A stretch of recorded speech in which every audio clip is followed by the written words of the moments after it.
So my journey to the stage was very difficult. I had a lot of challenges growing up. I went to about 6 or 7 different schools before I ended up here at Roger Bacon.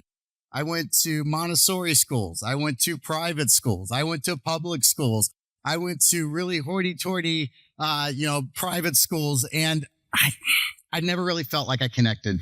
I didn't belong. I constantly was having teachers telling me I'm not smart enough. I'm not good enough. Having coaches tell me I'm not strong enough. I'm not athletic enough. You see, back then, ADHD was something not a lot of people knew about. It was considered a disability, but I look at it as a superhuman power. And it's funny because when you're in school, they call it attention deficit hyperactive disorder. But when you get out of school, they call it you're an energetic multitasker. And one of my talents that I've had in growing my businesses is the fact that I never stop. I do 5 things at once. I can be literally talking to you, playing on my phone, listening to what's on the TV all at the same time. But that was challenging growing up. So I started my freshman year at Walnut Hills High School, and there wasn't a lot of structure there. There wasn't a lot of discipline. And you know what? I never really felt like I connected to anybody at that school. I kind of just was floating around, getting in a little bit of trouble, having trouble find me. And in the middle of my freshman year, my parents said, we can do better. We got to do something. And they, thank goodness, had the opportunity for me to come over here to Roger Bacon. Now, the first day I came walking into the lunchroom, I had a mullet, hair down to about here. I had an earring. All right. I didn't have a belt on. I didn't have a collared shirt. I walk in just like I'm walking into Walnut Hills. I'm sitting down at lunch, and the dean of discipline lifts me up by the back of my hair. And I turn around like, this is the welcome I get to Roger Bacon. And somebody literally lifted me up. He walks me out to the front door, pushes me out the front door, and tells my parents to come pick me up, because he said, that doesn't happen here at Roger Bacon. We don't have hair that touches the back of our collar. And we certainly don't have earrings in. And by the way, you better go invest in a belt, because that's important. And I'm thinking like, wow, that's a great welcome to this new school that I'm hopefully going to be spending time in. But what I realized was what I was missing was discipline. Discipline people don't understand what discipline means, but discipline means you care. Discipline means there's something more important than just us. And we hold ourselves to that high standard. And for the first time in my life, I felt like I was part of something. I felt like I was part of a community. And that discipline that he shared with me to make sure that our hair had a certain basis, that we didn't wear jewelry, that we had a belt on. And pretty much every day since I left Roger Bacon, I wear a belt. I got to tell a quick story real quick, and don't get mad at me for saying this. I packed up. I got everything up here. I double checked all my bags, and I got dressed this morning. Guess what I forgot? Your belt. I forgot my belt. So I did run out this morning, got a new belt, but I want you to know that that's like almost the only time in 30 years I didn't have a belt. And of course it was today. So anyway, learning here at Roger Bacon, getting a chance to connect, learning that school is much more than just academics. It's about what we can do for our community, the importance of sports, the importance of community service. I've got my first question for the day. Does anybody know what that says up there on top of the stage? Anybody? It's in Latin. That's good. Close. Does anyone know what it means? A sound mind and a sound body. That is the epitome of the Spartans. Here you go. Give that to her. The epitome of the Spartans is written up here. Every time you come in here and you look at that, I want you to think of that slogan that has been embedded in here, that every Roger Bacon student that's come through these doors saw that: a sound mind and a sound body, because there's a connection between your soul, your mind, and your body. They all connect together. So my time in Roger Bacon comes to a close. I've really had a transformational change from being that kid with the long hair, getting in trouble all the time, learning about humility, learning about compassion, learning about discipline and holding me together. And I realized I started to thrive when I had that discipline. Now, when I was a very, very young kid, I had a dream of being a U.S. Marine. My dad and mom that are here in the audience, they weren't real happy about this. They weren't big fans of, they were so anti-gun growing up. I wasn't even allowed to have squirt guns, and I ended up joining the Marine Corps infantry, go figure. But what I found in the Marine Corps was I found that same sense of brotherhood, that same sense of community. But you know what I also found was that discipline that said there is something more important than just us, and we have to hold it together. Now, I get down to Parris Island. I don't know if you've heard the stories about Parris Island Marine Corps boot camp. It is horrible. I thought it was tough doing 2-day practices out here in the hot summer on football. It ain't nothing compared to when you get down to Paris Island in the hot summer. And I'm with kids that didn't have the opportunities that all of you have to go to a nice school, to have parents that cared about them, to just have 3 meals a day. I literally had other Marines in my unit that were homeless that didn't get 3. They just loved being down there because they had a clean rack and they had 3 meals a day that they could have. And as the training started, it was brutal. We would get up at 4 o'clock every morning. We'd go to do our physical training before the sun even came up, and it was nonstop till about 8 or 9 o'clock at night. And then we would do it all over again. And by about the first or second week, I was really struggling. I was not as good as I thought I was. And I started to really feel like I didn't necessarily belong here, but I've always wanted to be a Marine. I've always wanted to do this. And what I couldn't get over is these kids that didn't have the family support structure that I had, that didn't have Roger Bacon and the discipline. Why were they doing so much better than me? And it came to a head about week 2 down at Paris Island. We're marching in formation. The drill instructor calls column left, and guess which way I went? Went the opposite way. So I collapsed the formation in on top of itself. Everyone's like upset. And in the Marine Corps, they have drill instructors have different jobs. One's kind of the senior drill instructor that's kind of the head guy. Then you have one that's in charge of education, one that's kind of PT, but then there's one guy, we call him the heavy. The heavy's in charge of discipline. And so he takes me aside for what we call IPT, incentive physical training. And that's where they basically make you do push-up and then jump up and you're doing jumping jacks and over again until you're almost vomiting. It is so over the top. And as the whole time he's doing this, he's saying, why are you here? Why are you trying to ruin my Marine Corps? Why you're not good enough. You know you're not going to make it. And then he leaned over and said those words that cut so deeply to my core. He said, your mom and dad aren't here to help you. Because up to this point, my family, both my mom and my dad, but my Roger Bacon family and everyone, they were there for me. But I found myself by myself on the end of the parade deck getting just absolutely smashed by this drill instructor. And I started to cry uncontrollably. I curl up in the prenatal position. I'm crying. I got tears coming down. And as I look over, I can see the drill instructor turn about face and walk away. And all I could see is his back. And in front of me, this abyss starts to open up, this black hole, the blackest hole I've ever seen. And I feel myself getting sucked into this darkness of this abyss. And the great philosopher Nietzsche once said, if you find yourself staring into the abyss and you stare long enough, eventually the abyss will stare back. And what that means is when you're in that point in your life where you're depressed, where there's challenges, where you're not in a good place, the longer you're there, the harder it is to get out. And what that abyss for me was self-doubt, was the fact that I wasn't maybe working as hard as I could, was the fact that I did have it easy because every time I got challenged in school, I just went to a different school. I just was able to figure it out. And as I started to find myself in that pit, I realized the only way you can get out of that abyss is 2 things. Number 1, you have to transform and change to stop what you got to get there. And number 2 is you have to rise up. You have to be elevated. You have to make a monumental change. And for me, as I got outside of that abyss and I cleared my eyes off, I became possessed. And I said, I'm going to be the best Marine that ever was in the history of the Marine Corps. And from that point on, this transformational moment happened in my career where I became a great Marine. And it was because of having to go to the bottom. When you find yourself at that rock bottom, let the rock bottom be the foundation of the new castle that you're going to build. A lot of you haven't had that opportunity yet in your life to have that crisis, but some of you may have. And rather than be embarrassed by it, rather hiding it, embrace it, honor it, love and cherish that challenge that you've had, because that's how you get stronger. Iron sharpens iron. You got to build that rhino skin. So I get out of the Marine Corps in the late 90s. A couple of years later, September 11th happens, a day that really affected me and all of the faculty and the students that were alive at that time, faculty and staff. And I decided Roger Bacon taught me to be part of that community, to be part of that service.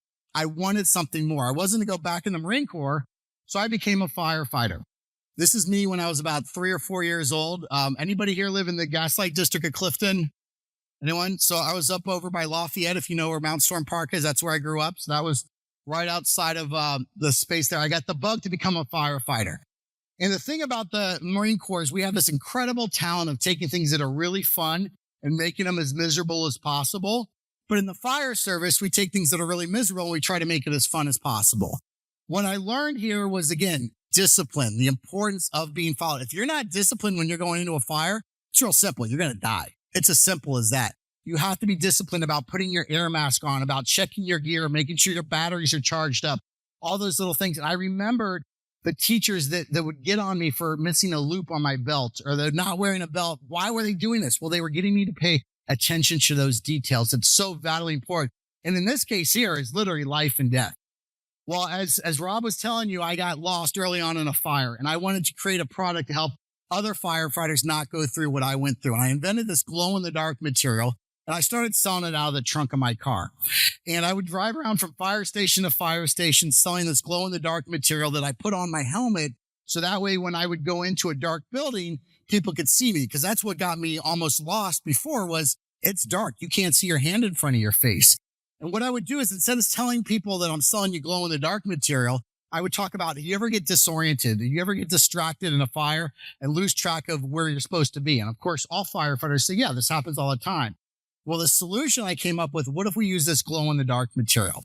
So I started selling it out of the trunk of my car, and I made about $5,000 over about 6 months, driving from fire station to fire station, talking to my community, my fraternity, my brother of other firefighters that were out there, and talking about this. And finally, my fire chief sat me down and said, look, you've really got something that's going to revolutionize and change the fire service. You need to get a little bit more serious about it.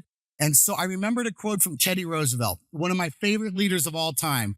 He said, if you're faced with a monumental decision, the best thing you can do is the right thing. The next best thing you can do is the wrong thing. But the worst thing you can do is to do nothing. Now, it cost about $30,000 to get a booth at this big trade show. I didn't have $30,000. I had a bunch of credit cards. So I put like $5,000 on this credit card, $7,000 on this credit card. I even started to borrow money from my 401k. And I got this booth and we put it together. Let's see if we have a picture of it here at this big international fire show, 30,000 firefighters. And in our booth there, we had soccer tents that we went out to Walmart and bought. The sidewalls were held together with duct tape and zip ties. We had like old cardboard signs. And next to us are these booths, these $100,000 big, huge companies with $100,000 booths. And we had a line from here almost all the way out to where the parking lot is.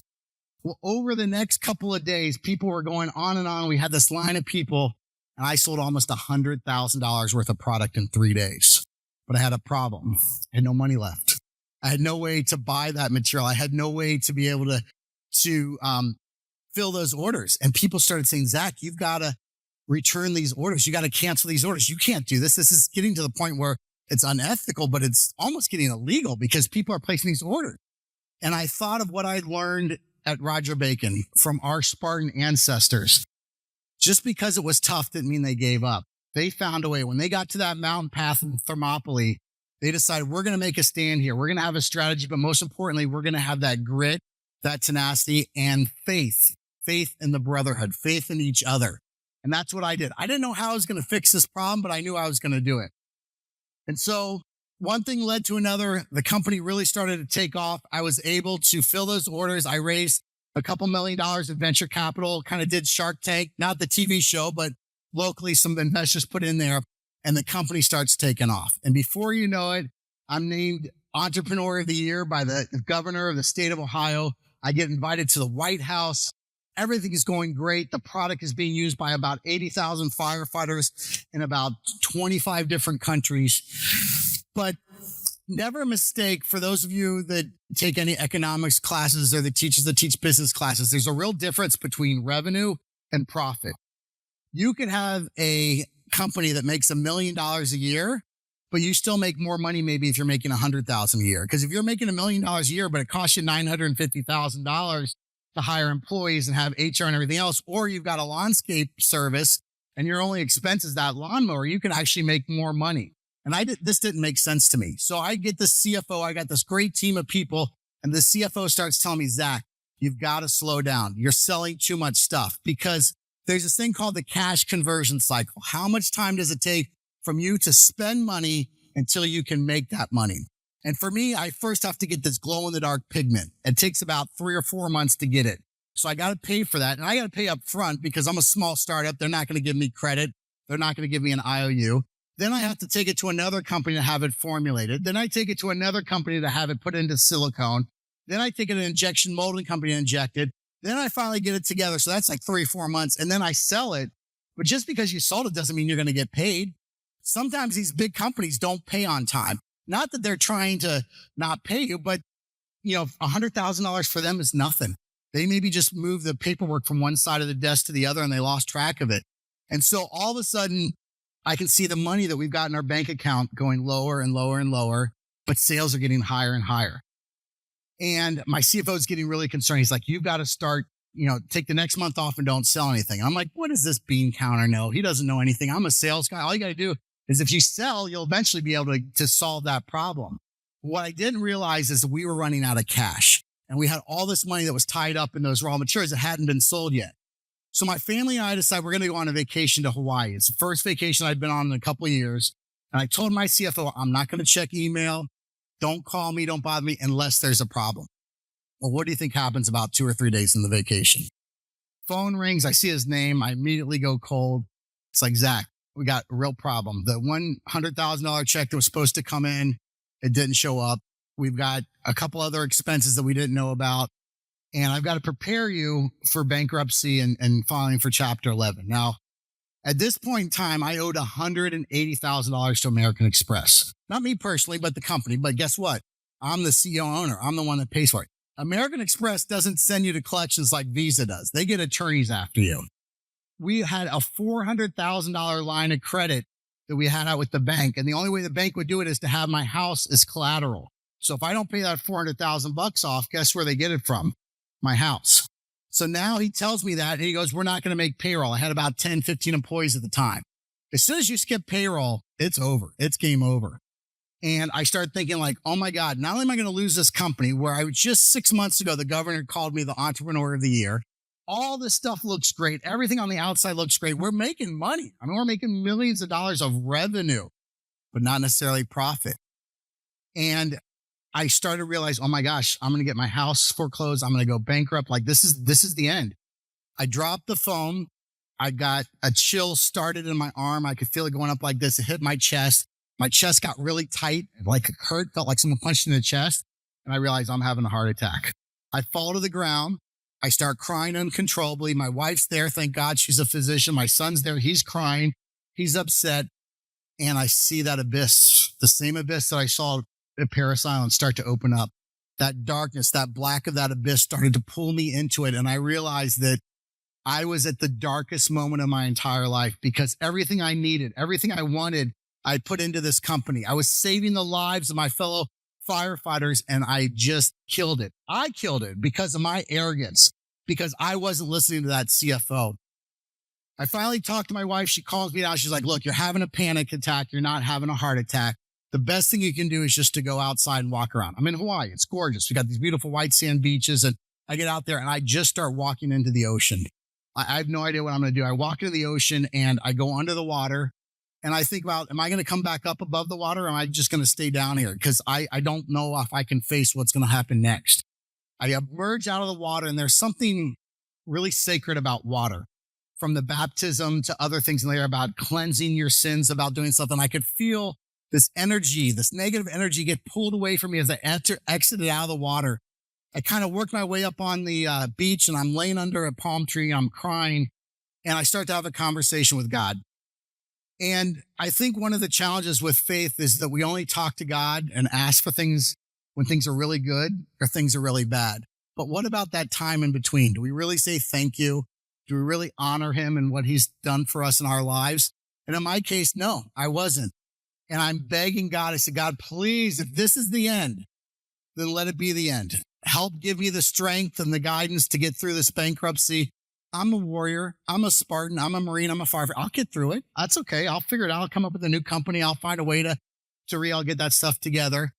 And thank you for this opportunity to help impact the lives of my fellow firefighters and everybody else out there. I said, but if there's still something there, if you still believe in me as your servant, that I've got some good to give me still, to give the world, give me a sign. Just give me something. So I'm looking around for the sign, like a coconut was going to fall on my head or something. Nothing happened. The next 4 days go on. I'm numb. And I get on the airplane. It's from Honolulu to Atlanta, getting ready to come back home. And it's like I'm going home to bury a family member. I mean, I'm going home to put my company to death, and I'm going home to suffer the consequences from that. And the flight's one of those really big planes. It's going from Honolulu, 11 hours to Atlanta. There's 5 rows of seats in the middle, 3 rows on either side. I get on the plane. They're oversold. They're asking for people to get off the plane to volunteer for the other one. So I know it's going to be a packed flight. I'm not necessarily the smallest guy. And sure enough, I sit in my chair. There's an empty seat, and the guy sits in the chair next to me, and he's just as big as me. And we look at each other and go, man, I feel sorry for the guy that's going to ride between the two of us for the next 11 hours. We're going to both be fighting for that middle armrest. And all of a sudden, the doors close. And I realize the person that's supposed to sit between us isn't there. They didn't show up. So we're high-fiving each other. We're like, hey, man, this is like flying in first class. This is great. And he goes, what do you do for a living? I said, well, I'm a firefighter. I invented this glow-in-the-dark material to help firefighters see each other. He's like, oh, that's really cool. I said, but I got this other product I've been working on, which is an exit sign that doesn't need batteries, light bulbs, or electricity. And I found a way to get it code approved, and it uses the same glow-in-the-dark stuff. And who inspects the exit signs? The firefighters. I've already got this great group of firefighters using this. And he looks at me and goes, I'm sorry, but that's just not possible. You can't have an exit sign without electricity. And we're going back and forth. And I'm like, no, I got it. I've got my briefcase with me. So I pull out my iPad. I'm showing him pictures, and his eyes are getting real big. And I go, what do you do? And he goes, well, I'm a senior director at Home Depot. I'm in charge of new product development. Within the next week, I walked out with a $20 million check to get my product installed in almost every one of the Home Depots throughout the world, throughout the country. In addition to the Home Depot using those, they also started selling the products for me. And that's now ended up within Kroger's. Almost all the Kroger's have my products. A little small company in Arkansas that they don't like to say my name, but it rhymes with Walmart. They're using my products, Disney, the federal government. And was that coincidence? What happened there? I realized that God is around all of us. It's up to us if we want to open our eyes to see him and to answer those questions, those coincidences. There was a reason. But the other reason I didn't realize is that God wanted me to go through that challenge first because he had to prepare me for what was next. Prepare me as a warrior, because as a warrior, there's a journey. And that journey ended up getting documented in my book called Warrior Entrepreneur, that literally the first section of the book is all about Roger Bacon, about the experiences that I had at Roger Bacon that helped set me on the schedule of what a warrior is, that then took me into the fire service, that took me into the Marines and everything else. And what that common thread is of a warrior is somebody that has difficulty and challenge and gets stronger as a result of it, that uses discipline, that uses camaraderie, uses that compassion with everyone else to work together. And so the company ended up becoming an international bestseller. And as a result of that, I now get a chance to go all over the country, all over the world with other leaders. And we go to historical battlefields like Gettysburg, like Normandy, like different Civil War areas. And we teach about the warriors of the past, what we can learn as business people as a result of that. As I started going through this, I realized this story has been told before. Do you guys still read Homer and Iliad and the Odyssey? Is that still a book I hated it. I couldn't stand it when I was reading. But like now I look back on it, like it was a really good book. That story is called The Hero's Journey. And I want to talk a little bit about that real quick in The Hero's Journey and how. Now, what I want everyone to do is I show this video. I want you to think about where you are in this hero's journey. The warrior, he's mortal, but not like other mortals.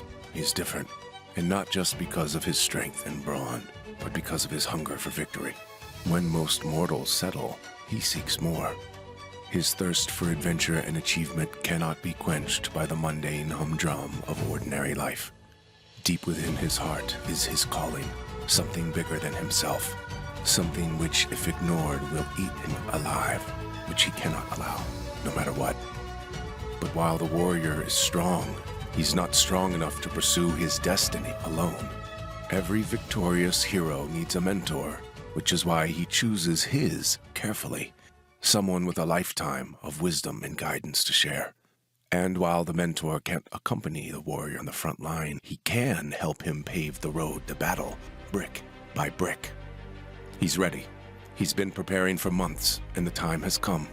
Only the strongest will survive. He crosses the threshold, faces fear, head on and steps onto the battlefield. He fights his enemies with courage on this foreign soil. Challenges come, some expected, some not. But he triumphs, collecting scars along the way that shape his character and narrative. He struggles but grows. He falls but rises, again and again and again, until he can't. Warriors never see a crisis coming. It stops him dead in his tracks and makes him question everything he thought he knew about his strength and resilience. But this isn't the end. No crisis is unconquerable. All he needs is to call on everything he knows, everything he's learned, everything ingrained in the very fiber of his being. The warrior must succeed. There is no other option. There are two sides to this crisis. One is the way out. The other is the abyss where certain death awaits. The warrior honors and respects the abyss, but he will not let it consume him. He knows what he needs to do. He must shed the skin of his old self. He must dig deep to understand what led him here and what needs to be done to pave a new road out of here. He must stay strong in his convictions to keep the wrath of the abyss at bay. And the only way to triumph is to get back up and fight. Bloodied and shattered, the warrior stands. The battle is won, and he can finally step onto the new road ahead. His transformation is complete. He is unbreakable, indestructible, imperishable, but it's not over.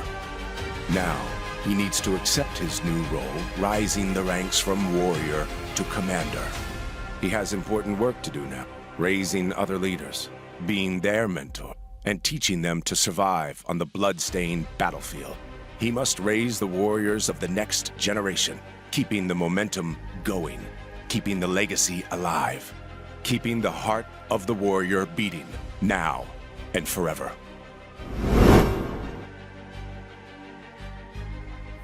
So we're all part of this warrior's journey. And what I'd like to do over our last couple minutes together is I want to talk about the warrior's map. And I want you to think about where you are on this map and where you're going on this map, because this map has been around since literally the beginning of time, the story. And it starts over here in the bottom right corner of our home realm. Could be St. Bernard, could be Blue Ash, could be whatever area that's around us. And the first thing we notice is that we're different. In my case, I knew that I had some challenges that I had to work through, but I knew that there was something more. And I had this thirst for adventure. I knew that in my life, I needed something more. I needed to do something. I needed to be challenged a little bit more. And you find that calling.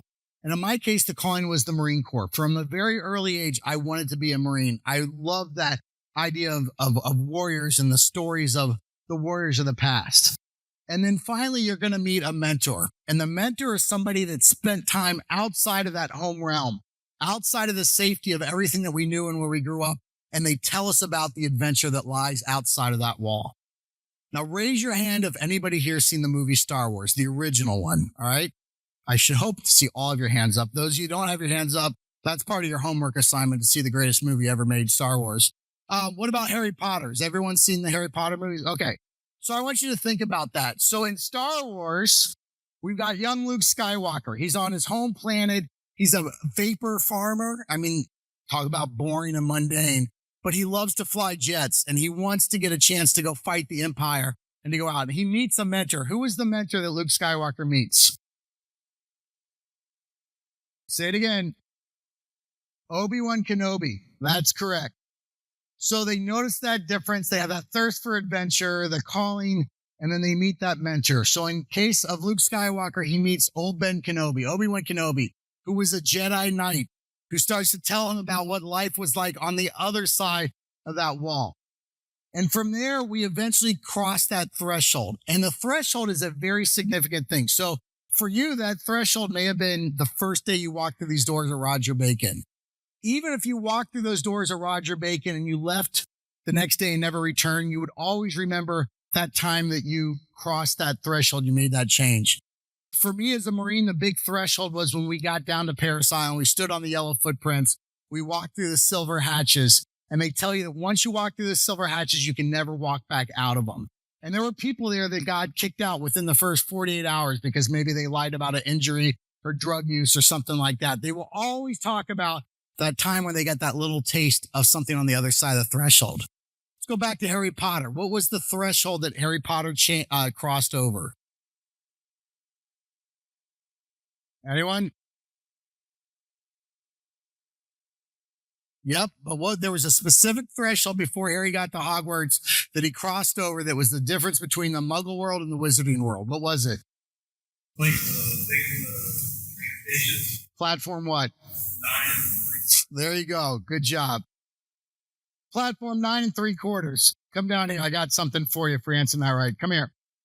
So Harry Potter crosses over platform 9 3/4 as he crosses the threshold.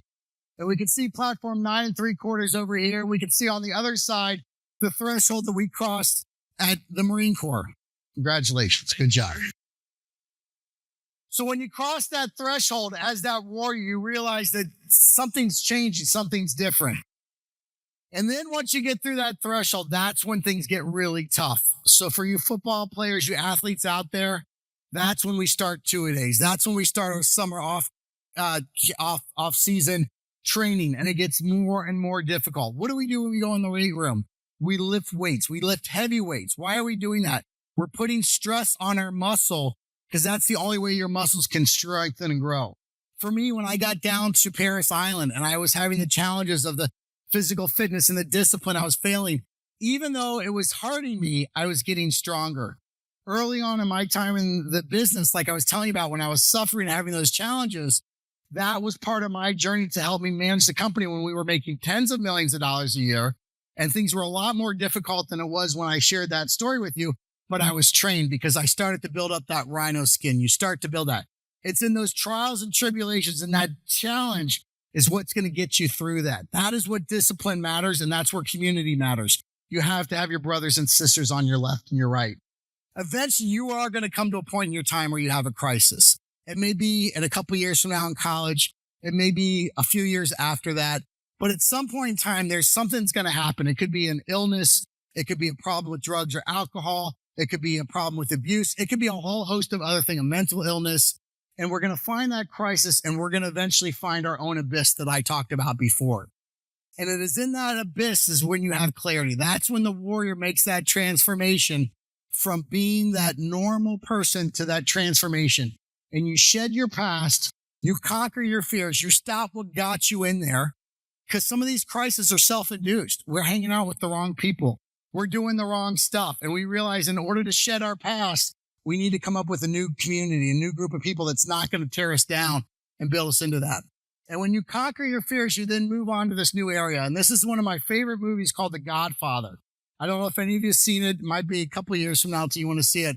But at the beginning of The Godfather, young Michael Corleone, this young kid over here, had just gotten back from the war, was this, just kind of a green behind the ears, so to speak.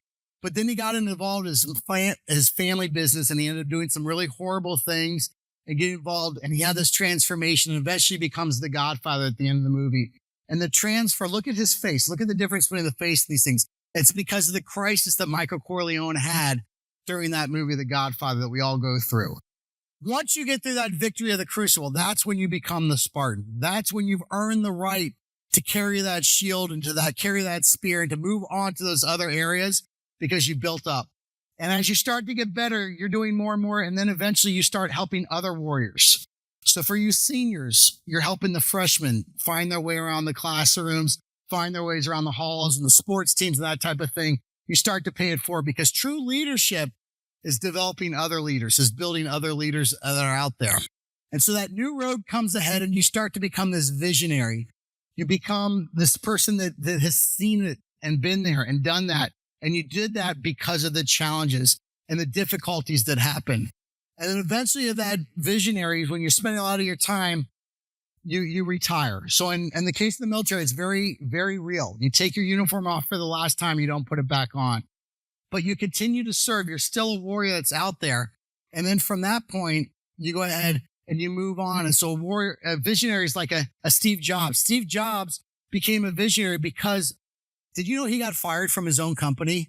He started Apple. The board of directors fired him from his own company. He went through a crucible that's unlike any of us can imagine, but he came back and he invented the iPhone. He invented all those incredible products. Another great visionary, Dwight Eisenhower, 5-star general. We've only had a couple of those in the history of time. He got a coalition together of multiple different countries, brought them together to invade Normandy, kick out the Nazis, and ultimately win the war. And when he took his uniform off, he became a president. That transition happened to become that visionary.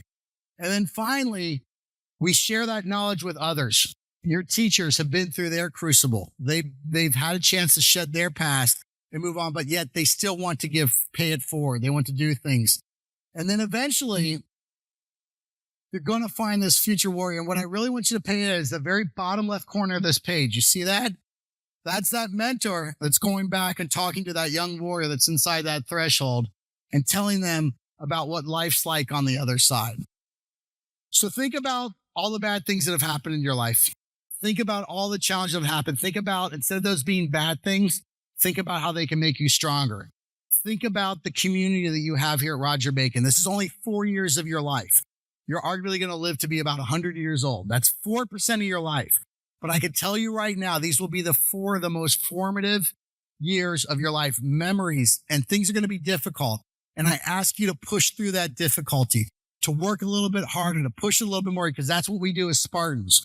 Sound mind and a sound body. Carry that legacy on. So maybe at some point in time, in a few years from now, you're going to be up here sharing with the next freshman class about the journey that you've had through that. So fellow Spartans, thank you so much for this incredible opportunity to come back here today.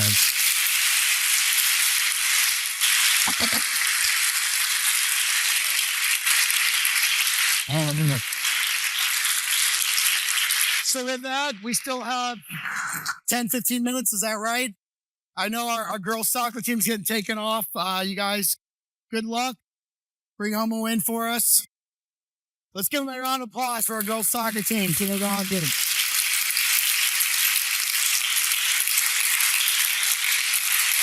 All right. So this is the part that I love the most, and that's where we get a chance to have a conversation with each other. I'd like to answer any questions. We can talk about anything that has to do with Roger Bacon, about business, about military sports, anything you want. Who wants to go first? All right. Stand up so everyone can hear you and sound off real loud so they can hear what you're saying.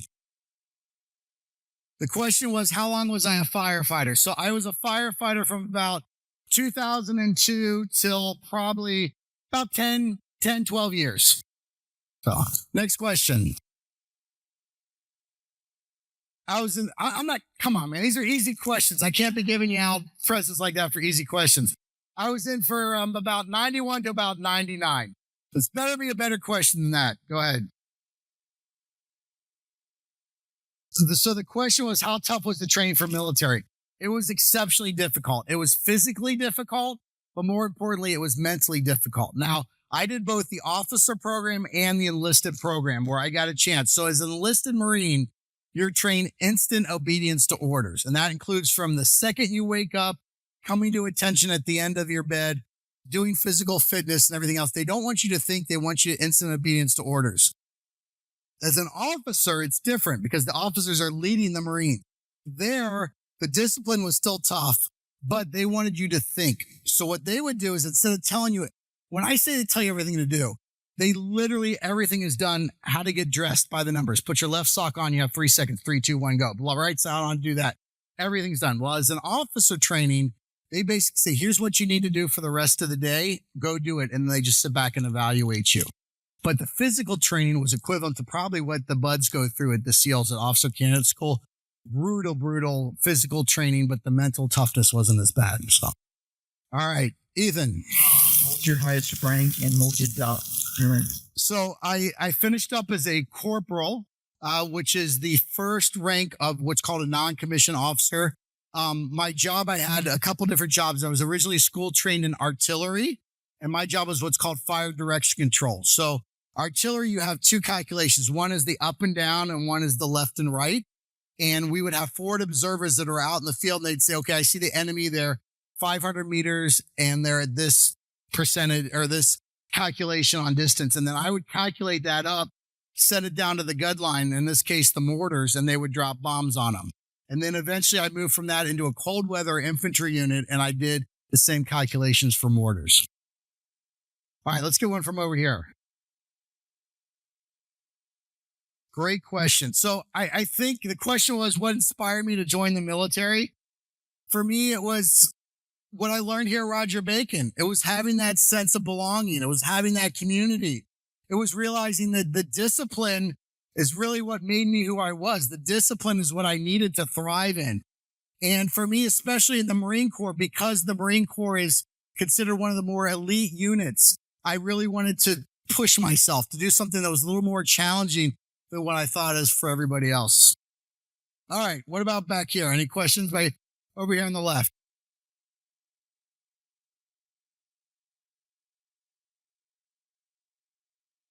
So I served during a time that was basically right after Desert Storm, and I got out right before September 11th. So I started at Parris Island, South Carolina.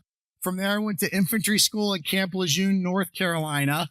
From there, I went to San Diego at Camp Pendleton, San Diego, and did some work there. Then I went to 29 Palms, which is in the desert, to do desert training. And then most of my cold weather infantry training was all up around northern Michigan, northern Indiana. Never got deployed. Again, during that time, nothing happened. I got out 2 years after I got out. September 11th happened, and pretty much for the next 20 years, it was nonstop deployment at that time. You had your hand up for a long time. I'm sorry. After you just make it, what inspired you to go to fire? Great question. So the question was, what inspired me to become a firefighter after I left the military? Back to what I said before: discipline, brotherhood, camaraderie, being part of something that's bigger than yourself. That for me was so important. And when September 11th happened, I developed the opposite of PTSD. So everyone talks about post-traumatic stress, which happens when you're faced with a life-threatening challenge and it really causes challenges. I had the opposite. I had what's called survivor's guilt because I had other brothers that were out there fighting and I wasn't. I was married. I had a great job. Things were going. So I wanted a chance to give back. And I felt that now the front line of the battle is no longer in some far off distant land. It's in our own backyard. We learned that from September 11th. We see that all the time now. So I wanted to get back into that community. I wanted to be back in. I keep going back to football because, I was a football player here. Being part of other warriors in the middle of the battle, getting bloodied, getting beat up, and coming together as a team and pushing forward is something very sacred. It's something very great. And to the importance of sports, the importance of community service, those are really important things because a lot of the schools in this area, they teach you to do really good on the test so you can get into college. But if all you do is just study, you don't do anything else, and you get out of school, there's a lot more to life. Church, community service, your family, dealing with challenges, dealing with other difficult people. What I learned here at Roger Bacon and what you should be so grateful for, because you probably don't get a chance to see it, because compared to other schools, is the importance of not just academics. Academics are important, but the importance of, again, a sound mind and a sound body and having that well-roundedness and having that faith in something bigger than you. Not just religion, but faith in a cause that's bigger for you. And for me, it's that right there, that American flag. And what I did is I said, well, I want to do whatever I can to make sure that flag continues to fly. And what that flag stands for. And it stands for freedom. So at the end of the day, why did I join the fire department? It was for freedom.